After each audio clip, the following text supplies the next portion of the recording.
Hello दोस्तों, subject board में आपका स्वागत है। तो दोस्तों आज हम इस वीडियो में सीबीएसई क्लास टेंथ जो मैथ्स में आपका पेपर हुआ था ये कोड का, ठीक है, 43031 सेट 1, इस कोड को आज हम इस वीडियो में सोल्व करने वाले हैं और इस वीडियो में आपको इसका कंप्लीट सॉल्यूशन, डिटेल सॉल्यूशन मिलने वाला है, ठीक है। अब ये हेल्पफुल किन किन के लिए रहेगा, जैसे 3-2 कोड के लिए, अब इसमें ऊपर नीचे हो जाएंगे कोड में, ठीक है, वो आप देख लेना। 43033 कोड के लिए, इन कोड के लिए भी ये बेनिफिशियल है ये वाला पेपर, ठीक है। तो इस वीडियो में आपको कंप्लीट डिटेल मिलेगा, ठीक है। तो इसी के साथ दोस्तों मैं इस पेपर को सोल्व करना शुरू करूं इससे पहले यदि आपने चैनल को सब्सक्राइब नहीं करा तो सब्सक्राइब जरूर कर लीजिएगा, जिससे आपको इसी तरह के इन्फॉर्मेटिव वीडियोस की अप टू डेट जानकारी मिलती रहेगी। और मैं आपको बता दूं, जैसे आपको कोई भी इसका कोड सोल्व कराना हो स्टैंडर्ड या बेसिक का, तो हमें व्हाट्सअप कर दीजिए, व्हाट्सअप नंबर डिस्क्रिप्शन बॉक्स में, या फिर मेल कर दीजिएगा, ठीक है। तो इन दो चीज़ों पे आप कर सकते हो। टेलीग्राम ग्रुप ज्वाइन कर लेना, वहाँ पे आपको और भी इन्फॉर्मेशन मिलती रहेगी। ओके दोस्तों, अब हम सोल्व करना शुरू करते हैं मैथ बेसिक का, ठीक है। तो देखो इसमें पहला जो क्वेश्चन आया था ये दे रखा था आपको 80 डिग्री। अब देखो आपको पता है P A equals to P B होता है, एक्सटर्नल जो ये एक्सटर्नल पॉइंट से अगर सेम एक्सटर्नल पॉइंट से टेंजेंट खींची जाती है तो पी ए बराबर पी बी होता है। तो यानी कि देखो ये ट्रायंगल बन गए एक। अब ये एंगल दे रखा है 80 और ये दोनों साइड बराबर है, दोनों साइड बराबर तो आइसोसेलेस ट्रायंगल, तो ये वाला एंगल और ये वाला एंगल बराबर हो जाएंगे, दोनों सेम सेम हो जाएंगे। तो ये 80 है, अगर ये दोनों मिलके 100, क्योंकि ट्रायंगल का सम कितना होता है, एंगल सम प्रॉपर्टी 180, तो ये 80 है तो ये कितना होगा 50, ये भी 50, तो 50 आ जाएगा इसका आंसर, ठीक है, 50 आ जाएगा। ओके दोस्तों, अब देखते हैं next. The value of k which of the quadratic equation 5x² minus का 9kx प्लस का 5 has real and equal roots. तो रियल एंड इक्वल रूट्स में देखो, हम इसको ये में मिटा देता हूँ ना, रियल देखो यहाँ पे दे रखा है यहाँ पर real and equal roots. Equal roots के केस में हमारे पास क्या होता है, d इक्वल टू 0।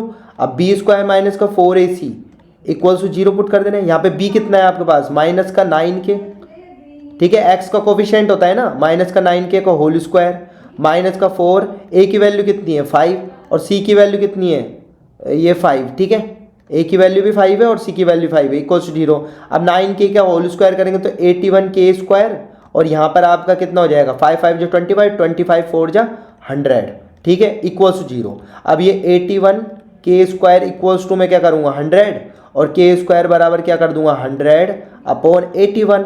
अब देखो ये k² है, जब भी इसका रूट करेंगे ना, अब इधर प्लस माइनस दोनों आएंगे, ठीक है, और यहाँ पर आ जाएगा 100/81। अब देखो 100 का रूट क्या होता है 10 और 81 का कितना होता है 9, तो आ जाएगा अपना प्लस माइनस 10/9। तो डी इसका करेक्ट आंसर होगा दोस्तों, प्लस माइनस दोनों आते हैं, ठीक है, 10/9 यह आंसर आ जाएगा, ठीक है। अगला क्वेश्चन देखते हैं, ये वाला हो गया हमारा, ठीक है।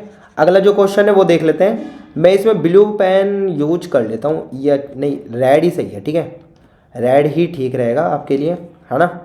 तो देखो अगला question, distance between the point -1 and 5 and 6 है। तो यहाँ पे देखो, तो मैं डायरेक्ट लगा दूँ 6, देखो ये x1 है, ये आपका y1 है, ये आपका x2 है, ये y2 है। फॉर्मूला होता है आपके पास x2 माइनस का x1 का whole square plus y2 minus y1 का होल स्क्वायर। अब यहाँ पे वैल्यू पुट कर दो, x2 कितना है आपके पास 6, ठीक है, और यहाँ पे x1 कितना है माइनस। अब यहाँ पे देखो माइनस ऑलरेडी है और यहाँ पे -1, माइनस माइनस प्लस हो जाएगा, ठीक है, ये 1 का स्क्वायर, ठीक है, समझ गए, 6 माइनस और -1 का होल स्क्वायर हो गया। फिर y2 माइनस y1 -2 और -5, तो ये कितना हो गया -2 और -5, यह लिख देंगे -2 और -5, माइनस ऑलरेडी है ना, ठीक है, और ये y2 माइनस y1 का होल स्क्वायर, ठीक है। अभी कितना हो गया 6 1 7 7 का स्क्वायर 49, और यहाँ पे 5 और 2 7 7 का स्क्वायर कितना होता है 49, 49 और 49 कितने होते हैं आपके, तो ये 98 सॉरी, ठीक है 98। अब इसका रूट कर लो आप, देखो इसमें से देख लेते कौन सा आता है, तो इसका आप कर लेना सिंप्लीफाई कर लेते हैं इसको, ठीक है। तो ये हम सिंप्लीफाई कर लेते हैं, थोड़ा से इसको फैक्टराइज की फॉर्म में लिख देते हैं, ठीक है, इसको लिख देते हैं जैसे 3 की टेबल से जा रहे हैं ना, ये 3 नहीं 2 की टेबल से जा रहे हैं, ठीक है, 2 या फिर 4 से कर लेते हैं, नहीं 2 से कर लेते हैं, तो 2 4 जा 8 है ना, मतलब 49 × 2 लिख सकते हैं ना इसको ऐसे, ठीक है, 49 2 जा 8 98 होता है ना तुम्हारे 49, ठीक है, ऐसे लिख लिया। अब इसको और मैं ऐसे लिख सकता हूँ 7 × 7 × 2। अब देखो 7 2 बार आ गया तो बाहर निकल जाएगा 7, और अंदर क्या बच जाएगा √2, तो 7√2 इसका आंसर आ जाएगा, 7√2 बी इसका करेक्ट आंसर होगा दोस्तों। ठीक है, मैंने देखो 98 को ऐसे लिख दिया 49 इंटू 2, अब 49 को क्या लिख सकते हो 7 इंटू 7 इंटू 2, 7 7 दो पैर गए, एक बार बाहर आ जाएगा और √2 अंदर का अंदर आ जाएगा, 7√2 इसका आंसर है। ओके दोस्तों, तो इसका बी इसका करेक्ट आंसर होगा। ठीक है, तो देखो इस तरह से पहले का सी, दूसरे का डी, तीसरे का बी। ओके, अब देख लेते हैं नेक्स्ट। तो नेक्स्ट क्वेश्चन है क्वाड्रेटिक पॉलिनोमियल हुज जीरोस दे रखी है आपको, मतलब अल्फा मान लो 3, बीटा मान लो -2, और आप कर लेते हैं इसको। ठीक है, तो यहाँ पर क्या होता है आपका x² माइनस का अल्फा प्लस बीटा, और ये x प्लस का अल्फा बीटा ये होता है। अब यहाँ वैल्यू पुट कर दो, x² माइनस, ठीक है, अल्फा की वैल्यू 3 और यहाँ -2 और ये x प्लस का, अब यहाँ पे ब्रैकेट में रख लेना 3 और ये -2। ठीक है, तो ये आ जाएगा x², अब ये 3 में से 2 गए तो 1, 1 इंटू एक्स मतलब x ही हो जाएगा, 1 x में मर्ज हो जाएगा x, और यहाँ पे कितना हो जाएगा 3 इंटू 2 6 होता है, लेकिन माइनस प्लस क्या होता है माइनस। ठीक है, 3 2 6, तो ये आएगा आपका x² माइनस का x और माइनस का 6, तो a इसका करेक्ट आंसर होगा दोस्तों, x² माइनस का x माइनस 6। ओके, अब देख ले next, the line represented by the linear equation. देखो ये आपका x एक्सिस होती है, ये y एक्सिस होती है। अब इसने दे रखा है x बराबर a, मान लो x बराबर a यहाँ पर है। ठीक है, उसके बाद मतलब ये लाइन ऐसे हो जाएगी सीधी सीधी अगर मैं बढ़ाऊँ तो। ठीक है, और y बराबर b, तो यहाँ पर ये लाइन हो जाएगी y बराबर b। ठीक है, y बराबर b, ये x बराबर a।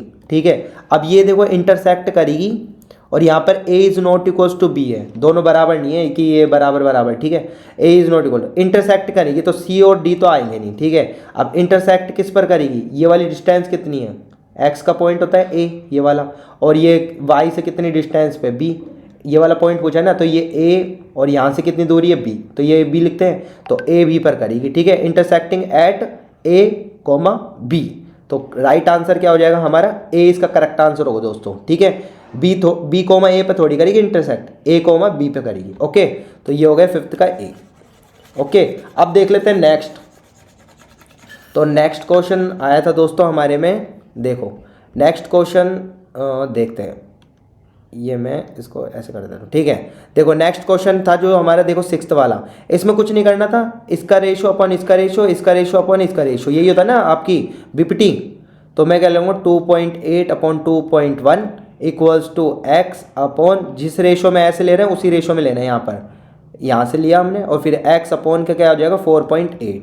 ठीक है, अब इसको सिंप्लीफाई कर दो, तो यहाँ से x की वैल्यू निकल जाएगी, x बराबर आ जाएगा 2.8 इंटू 4.8, इसको यहाँ पर लिया गया इंटू करने में, और यहाँ 2.1, अब पॉइंट से तो पॉइंट कैंसिल। ठीक है, और यहाँ पर आप इसका पॉइंट हटा लो। ठीक है, नीचे आ जाएगा 10। अब इसको सिंप्लीफाई कर लेते हैं हम, सिंप्लीफाई किसी से कट रहा है, देखो ये 3 की टेबल से कट जाएगा, 3 7 जा, ठीक है, या फिर 7 3 जा कर लो आप, 3 7 जा 21। ठीक है, 3 7 जा, और ये 3 1 जा, और 3 6 जा 18। ठीक है, ये कट गया आपका, फिर ये 7 4 जा 28। ठीक है, और 16 4 जा कितने होते हैं आपके 16 चौक 64, और नीचे 10 है ही, तो ये आ जाएगा 6.4। ठीक है, 6.4 कौन सा, सी इसका करेक्ट आंसर होगा दोस्तों, है ना, सी इसका करेक्ट आंसर होगा, मैंने निकाल के दिखा दिया आपको। ठीक है, अब देखो अगला नेक्स्ट जो है, नेक्स्ट आया था आपका 7 देख लो, 7 क्या है, इधर राइट एंगल ट्रायंगल, देखो राइट एंगल ट्रायंगल है ऐसे कुछ। ठीक है, और वहाँ पे एंगल ए पर आपको 90 डिग्री दे रखा है, यहाँ मैंने आँख मीच के एंगल ए लिख दिया यहाँ पे। ठीक है, ओके, अब यहाँ पर देखो, यहाँ पे बी लिख देते हैं, यहाँ पे सी लिख देते हैं, या फिर यहाँ बी लिख दो यहाँ सी लिख दो, कोई भी बात नहीं, लेकिन एक पे 90 है, ध्यान रखना। तो ए बी बराबर ए सी है, यानी कि राइट एंगल में भी कौन सा ट्रायंगल है, आइसोसेलेस ट्रायंगल। ठीक है, ये वाली साइड बराबर है, यानी कि ये वाला एंगल और ये वाला एंगल दोनों आपस में बराबर होंगे। ठीक है, अब आपसे क्या पूछ रहा है, द वैल्यू ऑफ साइन सी की वैल्यू निकालनी है, तो साइन सी की वैल्यू क्या होगी वो देख लेते हैं हम दोस्तों। तो यहाँ पर हमको सिर्फ 90 डिग्री की इन्फॉर्मेशन दे रखी है। ठीक है, यहाँ पर 90 डिग्री की इन्फॉर्मेशन दे रखी है, वो हम देख लेते हैं। ठीक है, 90 डिग्री की इन्फॉर्मेशन मिल रही है, तो यहाँ पे 90 हम कर देंगे पुट, और बाकी अब हम निकाल देते हैं। ठीक है, देखो ये 90 है, और ट्रायंगल का सम कितना होता है, एंगल सम प्रॉपर्टी से 180, तो ये 45 होगा, ये भी 45 होगा। ठीक है, अब साइन सी कितना होगा तुम्हारा, साइन सी मतलब 45, और साइन 45 की वैल्यू कितनी होती है 1/√2। तो ये आंसर आ जाएगा। देखो सिंपल सा था ना, तो डी इसका करेक्ट आंसर आ जाएगा। The value of sine C 1/√2। फिर नेक्स्ट है die is thrown once, the probability of getting number. देखो आपके डाइस में 1 2 3 4 5 6 ये नंबर होते हैं। अब लेस देन ये पूछ रहा है, तो प्रोबेबिलिटी का फॉर्मूला होता है इवेंट हैपेंड, कितने हुए 1 2 3 4 5, 5 ऊपर, और टोटल नंबर ऑफ इवेंट कितने 6 को भी काउंट करना पड़ेगा, 1 2 6, ठीक है। तो 5/6 इसकी प्रोबेबिलिटी होगी, क्योंकि लेस देन 6 पूछा है, तो लेस देन 6 मतलब ये वाले सारे नंबर हो जाएंगे, ठीक है।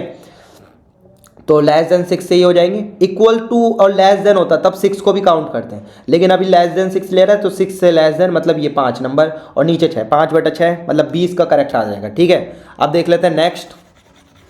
तो नेक्स्ट जो देख लेते हैं दोस्तों हम, नेक्स्ट जो क्वेश्चन है इसमें देखो, from an external point P a tangent PA is drawn to a circle, the number of tangents through P parallel to PA। देखो ये कह रहा है कि ऐसा कुछ है, देखो ये ऐसा कुछ है सर्कल, ठीक है। एक्सटर्नल पॉइंट है P और P से एक टेंजेंट मैंने बना दी PA, ये मैंने बना दिया ऐसे PA, ठीक है। थोड़ी सीधी लाइन ये देख लेना आप, ये PA टेंजेंट है, ठीक है। Tangent PA is drawn to a circle, the number of tangents through P, इस P से through P parallel to PA। क्या पूछ रहा है, the number of tangent through P parallel to PA। PA के पैरेलल कितनी टेंजेंट बना सकते हैं। देखो इस पॉइंट से इस पर, तो यहाँ पर तो एक ही बनाई, अब यहाँ से एक ऐसे बना सकते हैं या फिर ऐसे बना सकते हैं, ऐसे बना सकते हैं, तो इसके पैरेलल तो हम बना ही नहीं सकते ना। कैसे बनाओगे, देखो इसे यहाँ पर बना दिया आपने ऐसे, अब दूसरी पैरेलल तो बना ही ना, गिवन पॉइंट पे कॉन्टैक्ट पॉइंट पे तो एक ही बनी ना यहाँ से, तो ठीक है। तो और इसके अलावा तो बनेगी नहीं, तो 0 आ जाएगा इसका, ठीक है। बनी नहीं बारी, ठीक है, तो डी आ जाएगा इसका 0, ठीक है। बनी नहीं बारी ना, पैरेलल बोला उसने, ठीक है, 0 आ जाएगी। If the volume of the sphere, देखो स्फीयर का वॉल्यूम होता है 4/3 πr³, ये याद होना चाहिए था इसमें। और वो किसके बराबर है, दे भी रखा है, ये इक्वल्स टू 11/21। ओके, अब हमको इसमें रेडियस निकालनी है, तो रेडियस निकाल लेते हैं। तो देखो रेडियस r³ में लिखूंगा 11/21, इसको ऐसे लिखा। अब ये वाली सारी वैल्यू यहाँ पे चल जाएगी, तो 3 नीचे ऊपर आ जाएगा, 4 ऊपर है तो ये नीचे आ जाएगा, और पाई देखो पाई ये ऊपर है तो ये नीचे आ जाएगा, ठीक है। पाई की वैल्यू रख दूँ 22 और नीचे 7 है तो 7 ऊपर आ जाएगा, ठीक है। अब ये r³ लिखूंगा मैं इधर, यहाँ पर इसको लिख लो आप ऐसे, देखो 21 से पूरा का 7 3 जा 21, ये पूरा ऊपर नीचे कट गया, ठीक है। 11 1 जा 11, 11 2 जा 22, तो नीचे कितना बच गया 1/8, 4 2 जा 8, ठीक है। अब इसका क्यूब रूट निकाल लेते हैं हम, तो r बराबर क्या आ जाएगा, इसको मैं क्या लिख सकता हूँ 1/2 × 2 × 2। अब क्यूब रूट है तो क्यूब में 3 का पेयर बन रहा है, तो बाहर निकल के कितना आ जाएगा 1/2, तो ये आपका आ जाएगा r बराबर 1/2। अब 1/2 सेंटीमीटर ये रहा, तो C इसका करेक्ट आंसर होगा दोस्तों, ठीक है। C इसका करेक्ट आंसर होगा, क्योंकि नीचे सारी वैल्यू है 4 2 जा 8, ठीक है। तो 1/2 सेंटीमीटर C इसका करेक्ट आंसर होगा। अब देख लेते हैं नेक्स्ट। और आपको है ना इसके अलावा जो पेपर कोड अगर आपका कोई अलग है वो सोल्व करवाना है, तो वो हमें व्हाट्सअप पे भेज दीजिए, है ना। डिस्क्रिप्शन बॉक्स में लिंक है, PDF भेज दे उसकी, है ना, वो सोल्व हो जाएगा आपका। देखो अब ये वाला ये सोल्व कर लेते हैं, इसको थोड़ा सा सीधा कर देते हैं। आप PDF है ना थोड़ी सीधी बनाइएगा अगर हो सके तो, है ना। अभी तो चलो मैं कर देता हूँ। देखो 11th क्वेश्चन है, इसमें जीरोस निकालने, नंबर ऑफ जीरो, तो एक्स एक्सिस को कितनी बार काट रहा है 1 2, तो 2 जीरोस होगी D, ठीक है, सिंपल था ये तो। फिर नेक्स्ट देख लेते हैं 12th question. 12th question, in the given figure 2 concentric circle 5 और 3 सेंटीमीटर दे रखे, ये 5 सेंटीमीटर 3 सेंटीमीटर, और यहाँ दे रखा centre OCD, the area of the shaded region. तो शेडेड रीजन का कैसे निकालेंगे, 60 दे रखा है, तो पहले तो बड़े वाले का निकालूंगा OAB का, और फिर छोटे वाले का निकालूंगा OCD का, उसमें से उसको घटा लेंगे। तो मैं डायरेक्ट कर रहा हूँ ना, 60/360 इंटू पाई यहाँ रख देता हूँ, पाई इंटू यहाँ पर आपका क्या हो जाएगा r², तो r कितना है 5 × 5, ठीक है। और माइनस किस में से कर दूंगा, छोटे वाले में से, 60/360 इंटू पाई, और यहाँ पे कितना करूँगा 3 × 3, अंदर वाला तो 3 3 है ना। अब 60/360 और पाई दोनों में बाहर ले लूँगा कॉमन, ठीक है, इंटू पाई बाहर ले लिया, अंदर क्या बचा 25, और ये 3 3 जा 9 ये बचा। अब देखो 0 से 0, 6 से ये 6 टाइम 1/6 आ जाएगा, और इंटू पाई की वैल्यू कितनी होती है 22/7। देखो पाई तो ऐसे ही रखना है, पाई को नहीं छेड़ना, देखो आंसर पाई में है, ठीक है। और ये कितना हो जाएगा 25 में से 9 गए तो कितने बचे आपके, ये आपके 16 बचे। तो यहाँ मैं क्या लिख लेता हूँ 16 लिख लेता हूँ, क्या लिख लेता हूँ 16 लिख लेता हूँ दोस्तों, है ना। अब 16/6 कुछ आ रहा है यहाँ पर, 16/6 किसी का, हाँ देखो 16/6 और यहाँ पे पाई, इसको सिंप्लीफाई कर लो 2 से, 2 3 जा और 2 8 जा, तो 8 पाई/3, देखो ये आ रहा बी वाला। तो 20 का करेक्ट आंसर है दोस्तों 8 पाई/3, ठीक है, ये वाला हो गया। नेक्स्ट देख लेते हैं, if the mean median of the data, ये मोड ऑफ द डेटा, देखो एम्पेरिकल रिलेशन होता है ना इनमें, मोड इक्वल्स टू होता है 3 मीडियन माइनस 2 मीन, ये लगाया होगा आपने, ठीक है, वैल्यू पुट कर दो। तो 3 मीडियन की वैल्यू क्या दे रखी है, देखो मीन की तो वैल्यू दे रखी है, मीडियन की वैल्यू 11 है, तो 11 माइनस 2 मीन की वैल्यू कितनी दे रखी है, मीन की वैल्यू दे रखी है 10, ठीक है, तो ये 33 और ये 20, ठीक है 33। एक बार मीडियन चेक कर लें, देखो मीडियन ये वाला 11 और मीन आपका 10 वाला, मीन आपका 10 वाला, ठीक है। तो ये कितना बचा आपका 13, ठीक है 13 ही बचा, तो डी इसका करेक्ट आंसर होगा दोस्तों, ये ऐसे निकल जाएगा, है ना। अब देख लेते हैं नेक्स्ट, तो नेक्स्ट जो क्वेश्चन आया था दोस्तों हम देख लेते हैं वो। तो नेक्स्ट क्वेश्चन है हमारे पास, देखो 14 2 fair coins are tossed together, the probability of getting 2 heads. देखो आपके 2 कॉइन्स में या तो हेड आ सकता है या फिर हेड टेल आ सकता है, ये टेल हेड आ सकता है, ये टेल टेल आ सकता है। अब वो पूछ रहा है कितनी नंबर ऑफ प्रोबेबिलिटी, कितने नंबर ऑफ इवेंट्स है, 4, ठीक है, नीचे 4 तो आएगा, यानी कि ये नहीं आएगा और ये भी नहीं आएगा, ठीक है, इन दोनों में से आंसर है। अब हेड गेटिंग 2 हेड सिर्फ एक बार आ रहा है तो 1/4 आ जाएगा, सी इसका करेक्ट आंसर है। फिर नेक्स्ट है, cos a equals to 1/2 then the value of tan a is equals to, tan a की वैल्यू निकालनी है। देखो cos a इक्वल्स टू दे रखा है 1/2, ठीक है, cos a इक्वल्स टू 1/2। अब cos a बराबर 1/2 है और 1/2 cos a में, ठीक है, ये मैंने ये कर लिया, ठीक है। अब इसको मैं मिटा देता हूँ, इसको मैं पूरा कंप्लीटली करके दिखा देता हूँ। देखो PBP HHB base upon hypotenuse आपका कोस से होता है, थोड़ा सा एक बार बना लेते हैं डायग्राम, इजी पड़ेगा, आपको समझ में भी आ जाएगा। तो ठीक है, अब यहाँ पर मैंने लिख लिया, जैसे मैंने यहाँ पे लिख लिया A B और ये C लिख लिया, ठीक है। अब ध्यान रखना यहाँ पर जो भी मैं मेजर कर रहा हूँ ना, एंगल A ये वाला एंगल है तो ये वाला बेस होगा, अगर एंगल C से करता तो बेस ही होता, ठीक है। अब यहाँ पर देखो, यहाँ पर cos A इक्वल्स टू 1/2 दे रखा है, तो बेस कितना होगा और हाइपोटेन्यूज कितना होगा वो देख लो। बेस तो होगा इसका 1, यहाँ पे लिख रखा है ना, ऊपर वाला बेस होगा, और ये हाइपोटेन्यूज कितनी होगी इसकी 2, ठीक है, नीचे वाला वो होगा। अब इसमें बेस क्या होगा, ये वाला 1, इधर का मान लिया मैंने बेस, ठीक है। और देखो एंगल के नियरेस्ट क्या होता है, बेस होता है, ध्यान रखना। मैंने एंगल यहाँ लिया है, अगर ए यहाँ लेता तो यहाँ कर देते, ठीक है। और हाइपोटेन्यूज कितना है 2, ठीक है। अब इसको निकाल लेंगे तो हाइपोटेन्यूज का स्क्वायर AC का स्क्वायर बराबर क्या होता है, AB का स्क्वायर प्लस का BC का स्क्वायर, यही होता है फॉर्मूला अकॉर्डिंग टू पाइथागोरस। तो 2 का स्क्वायर कितना होता है 4, AB का स्क्वायर कितना होता है 1 और BC का स्क्वायर निकाल लो यहाँ पे। तो BC स्क्वायर बराबर क्या आ जाएगा 4 - 1 3, तो BC कितना आ जाएगा आपके पास √3। अब √3 आ गया, क्या आ गया √3। अब हमको निकालना क्या है tan A, तो tan A अकॉर्डिंग टू, मतलब जब अपन ने ये कॉन्सेप्ट बनाया तो इसको देख, परपेंडिकुलर अपॉन बेस होता है, परपेंडिकुलर अपॉन बेस। अब यहाँ पर परपेंडिकुलर कौन सा है, एंगल A के हिसाब से लेंगे, ध्यान रखना, एंगल A के हिसाब से ये बेस है तो ये परपेंडिकुलर होगा। तो परपेंडिकुलर कितना है BC परपेंडिकुलर है इसके लिए, और बेस कितना है AB, ठीक है। तो BC की वैल्यू कितनी है √3 और AB कितना है 1, तो √3 आ जाएगा इसका आंसर, क्या आ जाएगा √3। 20 का करेक्ट आंसर आएगा दोस्तों, ओके। अब देख लेते हैं next question 16, from a solid cube of a side 14 centimetre a sphere of maximum diameter is carved out the radius of the sphere. तो देखो इसकी जो साइड है ना क्यूब की जो साइड है ना आपकी, वो दे रखी है आपको 14 सेंटीमीटर, बस यही डायामीटर हो जाएगा अगर ये स्फीयर अगर इसमें से कार्ड आउट करेंगे, ठीक है। तो 14 तो डायामीटर हो जाएगा इसका आधा, रेडियस पूछा है तो रेडियस इसका आधा होगा, रेडियस इसका आधा करेंगे तो 14/2 7, तो इसका करेक्ट आंसर क्या आ जाएगा A 7 सेंटीमीटर। फिर नेक्स्ट है the common difference of AP whose nth term is given by, देखो ये दे रखा है आपको AN equals to 5n - 1, AN की वैल्यू 1 रखो यहाँ पर, तो A1 बराबर आ जाएगा 5, यहाँ 1 रखेंगे, 5 × 1 1, 5 - 1 मतलब 4 आ जाएगा। n की वैल्यू 2 रखो यहाँ पे, तो A2 बराबर कितना आ जाएगा, यहाँ पे 2 रखो, 5 2 10, 10 में से 1 गया तो 9। यहाँ पर n बराबर 3 रखो तो A3 बराबर कितना आ जाएगा, यहाँ 3 आ जाएगा ना। यहाँ पे 5 3 15, 15 में से 1 गया तो कितना बचा 14। अब देखो ये फर्स्ट टर्म, ये सेकंड टर्म, ये थर्ड टर्म, इनका कॉमन डिफरेंस देखो कितना है, 9 में से 4 गया तो 5। इनका कॉमन डिफरेंस देखो कितना है, ठीक है, इनका 5 है, ठीक है, तो कॉमन डिफरेंस कितना आ रहा है 5। सी इसका करेक्ट आंसर आएगा दोस्तों, ठीक है, ओके। अब देख लेते हैं नेक्स्ट। तो नेक्स्ट क्वेश्चन है दोस्तों, देखो नेक्स्ट दिखा देता हूं आपको। 18th देखो, अकॉर्डिंग टू द रूल, ठीक है, मीन इक्वल्स टू होता है sigma F I x I upon sigma F I, यही होता है ना फॉर्मूला।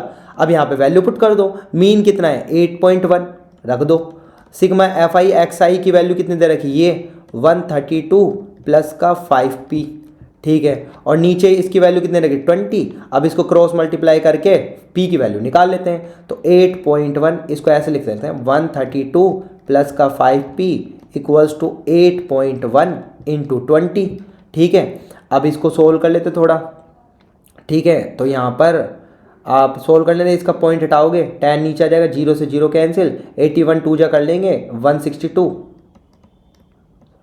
ठीक है, और यहाँ पर आपका 5p आ जाएगा, माइनस का 132 कर दो, ठीक है, तो ये कितना बचेगा आपका 0, और यहाँ पे 6 से 3 गए तो 3, और ठीक है 30 बचेगा, ठीक है, और 5p की वैल्यू कितनी आ जाएगी 30/5, और ये आ जाएगा 6, p की वैल्यू कितनी आ रही है 6, ठीक है। तो p की वैल्यू क्या आ जाएगी दोस्तों b इसका करेक्ट आंसर है, ठीक है, b इसका करेक्ट आंसर हो जाएगा। देखो मैंने सारा बता दिया आपको कैसे होता है ये, ठीक है। अब अगला देख लेते हैं, अगला जो क्वेश्चन है वो देख लेते हैं। अगला असर्शन रीजन का है दोस्तों, ठीक है, तो इनको अच्छे से पढ़ना होता है। Assertion distance of a P A from origin, देखो ए और कॉमा बी की अगर डिस्टेंस लेंगे ओरिजिन मतलब 0 0 से, तो a माइनस 0 का होल स्क्वायर a स्क्वायर होता है, b माइनस 0 का होल स्क्वायर b स्क्वायर होता है, x2 minus x1 plus y2 minus y1 का होल स्क्वायर, आगे बताया था शुरू में ऊपर में, ठीक है, यही होता है। यानी कि असर्शन तो एकदम ट्रू है, ठीक है। अब हमने निकाला कैसे इसको, इस फॉर्मूले से निकाला ना, रीजन से, इस वाले फॉर्मूले से तो निकाला x2 माइनस x1, ठीक है, तो रीजन भी ट्रू है और रीजन असर्शन को क्लियरिफाई भी कर रहा है, तो ऑप्शन नंबर इसका ए करेक्ट होगा दोस्तों। Both assertion and reason are true, reason is the correct explanation of assertion, okay. अब देख लेते हैं 20th क्वेश्चन। तो देखो √2 और ये रूट में वैल्यू है ना, तो इर्रेशनल नंबर होगा, ये बात एकदम ट्रू है, ठीक है। फिर रीजन दे रखा product of two irrational number is always irrational, देखो ऑलवेज वर्ड लगा दिया, ये फॉल्स हो जाएगा, कैसे वो भी बता देता हूँ। जैसे √3 ले लिया मैंने और दोबारा से √3 ले लिया, ये दोनों इर्रेशनल नंबर है, ठीक है। अब इन दोनों इर्रेशनल नंबर को प्रोडक्ट करेंगे, √3 इंटू √3 करेंगे तो कितना हो जाएगा 3 हो जाएगा, रूट हट जाएगा। अब ये कैसा नंबर है, ये रेशनल नंबर है, तो ऑलवेज तो नहीं होता, कभी कभी ये रेशनल भी हो जाता है आपका, तो ऑलवेज नहीं होगा इरेशनल नंबर, ये फॉल्स हो जाएगा। तो इसका करेक्ट कौन सा है, assertion A true but reason is false, C इसका करेक्ट आंसर आएगा, सी इसका आंसर है दोस्तों, ठीक है। अब दोस्तों मैंने सेक्शन ए तो कंप्लीट कर दिया है, अब देखो वीडियो काफ़ी लंबा हो जाएगा, तो इसकी जो केस स्टडी है ना इस कोड की, अगर सोल्व करनी है तो आप कॉमेंट टाइप कर देना, कॉमेंट में बता देना हमें, इसकी केस स्टडी हम सोल्व कर देंगे, ठीक है। इस कोड के लिए अगर आपके कमेंट ज़्यादा आएंगे तो मैं इसकी केस स्टडी भी सोल्व कर दूंगा, ओके। और अगर आपको इस कोड के अलावा अलग कोड सोल्व करवाना है तो व्हाट्सअप लिंक मैंने दे दिया है, मेल दे दिए, वहाँ पर आप अपनी PDF भेज दीजिए दोस्तों, ठीक है।